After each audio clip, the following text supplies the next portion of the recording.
প্রায় 10 লক্ষ টাকার বাজার মূল্যের 96 কেজি গাঁজা উদ্ধার, গ্রেপ্তার 2। ঘটনাটি ঘটেছে বৃহস্পতিবার রাতে মুর্শিদাবাদ ফারাক্কার নিউ ফারাক্কায় 12 নম্বর জাতীয় সড়কের ওপর।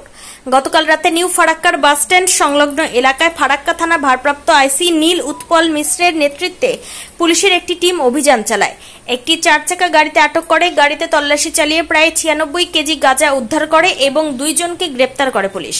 ফারাক্কার এসডিপিও শেখ শামসুদ্দিন জানান, ধৃতদের নাম কার্তিক ভক্তা, বয়স 34, বাড়ি উত্তর 24 পরগনা জেলার গাইঘাটা থানার চাঁদপাড়া এলাকায়। আরেকজনের নাম বাপি প্রামাণিক, বয়স 38, বাড়ি নদিয়া জেলার চাকদহ থানার কাতলাপল্লী এলাকায়। গতকাল রাতে গোপন সূত্রে খবর পেয়ে মুর্শিদাবাদের ফারাক্কা থানার পুলিশের একটি টিম নিউ ফারাক্কা বাস স্ট্যান্ডে অভিযান চালায়।